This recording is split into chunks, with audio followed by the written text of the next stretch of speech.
श्री शिवाय नमस्तुभ्यं।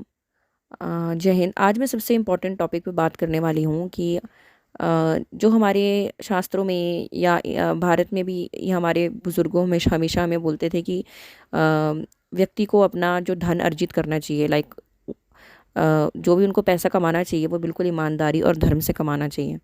अब ये सिर्फ कहने भर की बातें नहीं रह गई हैं, या तो ये सिर्फ ऐसा नहीं है कि ये बहुत ओल्ड ट्रेडिशन या धक्के नुस्खी बातें हैं, ऐसा कुछ नहीं है। इसके पीछे बेसिक लॉजिक चलता है। सो ये द यूनिवर्स जो है, आप यूनिवर्स के एक पार्ट हैं, क्योंकि earth is a part of universe and ultimately are part of earth. So universe is very very big, it has certain rules with it which it functions. So some people are suffering, some people are crying, some people are laughing, some people are getting unexpected losses, some people are getting unexpected profits, because there is a rule of karma that is going. एक कर्म का विधान चला हुआ है जो rule कर रहा है। यू आप मानने इस चीज़ को मानिए, नहीं मानना मत मानिए, but I would only say one thing, truth needs no support, truth needs no verifications.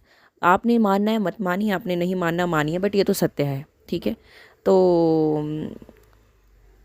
आगे मैं यही बोलूँगी कि तो ये कर्म के विधान पे जैसे चलता है, तो जब आप कोई करप्टेड व्यक्ति है, वो करप्शन से पैसा कमा रहा है, तो एक तरह से क्या वो पूरी तरह से ही चोरी कर रहा है, क्योंकि यूनिवर्स ने हर व्यक्ति को किसी न किसी नौकरी से या किसी न किसी काम से उसके भाग्य में उसकी रेगुलर इनकम लिखी होती है कि इतनी इनकम, भले वो कम ही हो, भले वो ज़्यादा हो या मीडियोकर हो, बट एक साधन से उसकी लिखी होती है रिसोर्स में। इसलिए कई कुक्स होते हैं, कई इलेक्ट्रिशियन का काम करते हैं, कई रिक्शा वाले होते हैं, और एंड आई वुड नॉट से ओके, कई लोग मेरली मतलब बेगिंग में ही चले जाते हैं कि पैसा चाहिए, एंड पूरी उम्र वो फिर वो बेगिंग ही करते हैं, भीख ही मांग रहे हैं, बट एक तरीके से किसी न किसी के रूप में किसी न किसी के पास पैसा आता है।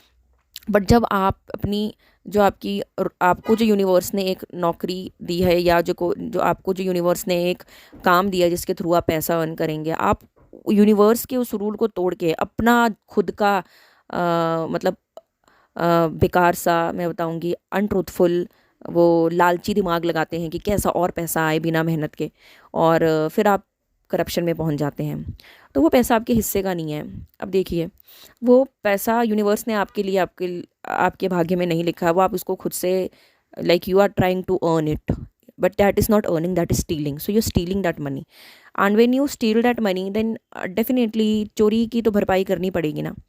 तो दो चीज़ें मैंने इसमें बतानी थी कि जो धर्म का अर्जित पैसा होता है, जिस पैसे में सत्यता, आप अपने ईमानदारी से उसको पैसे को कमा रहे हैं, अपनी नौकरी कर रहे हैं चुपचाप और सिंपल उसी में अपना 100% दे रहे हैं, तो उस पैसे से एक टाइम आएगा जब आप पैसा क्यों कमाते हैं वैसे, क्योंकि ताकि आपके जो मटेरियलिस्टिक नीड्स हैं, जो भोग विलास हैं, ये पूरे हो सकें। तो जब धर्म की कमाई होती है ना, तो धर्म की कमाई से जो आपके भोग विलास की जो इच्छाएं होती हैं, या जो मटेरियलिज्म में आपको और जैसे आपकी फुलफिलमेंट आपको चाहिए, डिज़ायर्स की फुलफिलमेंट चाहिए, तो धीरे धीरे समय के साथ धर्म से कमाए हुए पैसे से वो भोग विलास में इंटरेस्ट, वो भोग विलास से वैराग्य हो जाता है, मटेरियलिज्म से वैराग्य हो जाता है। इसलिए पूर्वजों संतों ने हमेशा कहा है कि धर्म से कमाई कीजिए, क्योंकि एक टाइम पे वो धर्म से कमाया हुआ पैसे आपको भोगों से, मटेरियलिज्म से दूर कर देगा। आपकी अंदर की इच्छा एक टाइम पे ख़त्म कर सकता है, इतना that is the power of the like truth and honest money.